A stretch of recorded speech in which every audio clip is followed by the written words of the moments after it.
Bonjour et bienvenue sur Easy Peasy. Voici la vidéo numéro 3. Alors, la numéro 3, aujourd'hui, nous allons donc voir les variables et la fonction input. Précédemment, donc, vous devez sortir vos appareils et la feuille ou le fichier sur lequel vous écrivez ce qu'il faut obligatoirement savoir. Vous savez qu'il vous faut une IDE, comme d'habitude. L'ordinateur ne comprend que du binaire, donc il faut bien un logiciel ou une application qui s'occupe de la traduction. Donc Piso, Pidroid, comme vous voulez, vous connaissez les mots éditeur, interpréteur, console, code, script.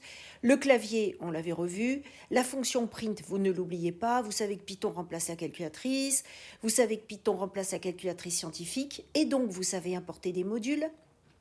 Vous savez où se trouve la liste des modules dont on a besoin. Et vous savez écrire un nombre à virgule. Comme d'habitude, la fenêtre de l'éditeur, l'interpréteur ou la console est là où on importe les bibliothèques. Aussi, revoyons donc comment vous devez utiliser la vidéo. Vous devez savoir appuyer sur pause, réécouter, visionner en accéléré, prendre un papier et un crayon et taper le code sur la tablette. Et il faut que vous arriviez à le faire en autonomie. Maintenant, imaginez, janvier arrive ou juillet, c'est les soldes. Votre mission va donc d'être écrire un programme qui permet de calculer le prix à payer, connaissant le prix de base et le pourcentage de réduction du vêtement. Parce que vous en avez marre de devoir calculer de tête. Maintenant, on réfléchit. Étape 1, il faut écrire l'algorithme. Comment on fait? Je vous propose une méthode qu'on appelle le logigramme ou l'algorigramme.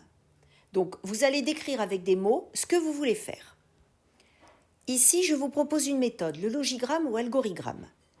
Regardez, on réfléchit par écrit. Donc là, n'hésitez pas dans l'algorigramme ou dans le logigramme d'écrire en toutes lettres. Donc j'ai besoin de calculer le prix d'un article en solde, je connais son prix de base et le pourcentage de réduction.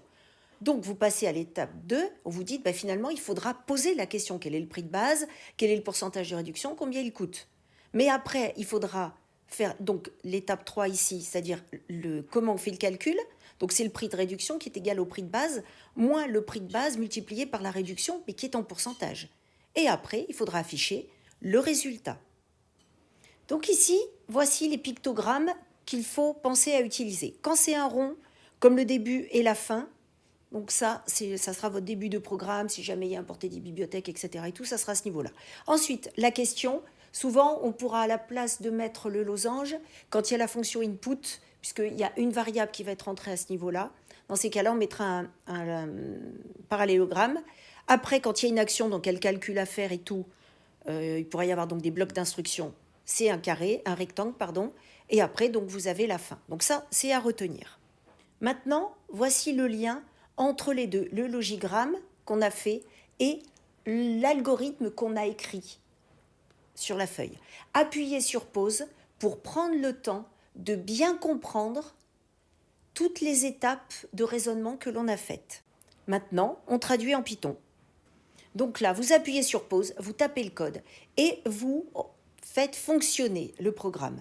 Essayez de voir, de bien retrouver la structure des questions à poser, de voir donc l'action et de ce qu'on a appelé afficher le résultat.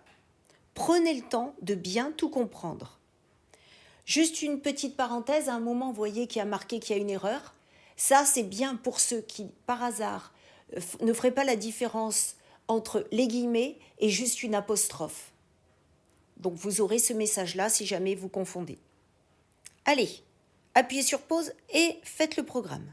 Nous allons résumer ce qu'on a observé et ce qu'il faut savoir.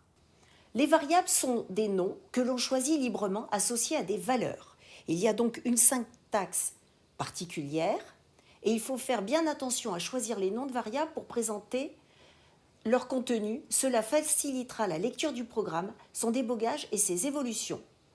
Attention, il y a quelques restrictions qui s'appliquent aux noms qu'on peut utiliser. On ne peut pas utiliser de mots du langage lui-même, ni des caractères accentués, ou débuter le nom d'une variable par un chiffre. Donc rappelez-vous, choix judicieux du nom de la variable. Syntaxe du nom avec le tiret du 8 qu'on appelle underscore, minuscule, majuscule, chiffre, sauf au début. Les noms interdits car réservés, le nom de la variable, donc regarde à quoi ça ressemble, égal, et là vous faites ce qu'on appelle une affectation. Attention au type de données, donc il y a les entiers, les flottants, les chaînes de caractères et les booléens. Appuyez sur pause et recopiez le résumé. Encore quelque chose qu'il faut retenir, c'est la méthode. on prend le temps d'écrire l'algorithme. On sait déclarer une variable, on réfléchit au type de données et on sait utiliser la fonction input. Et voilà, c'est fini. À bientôt!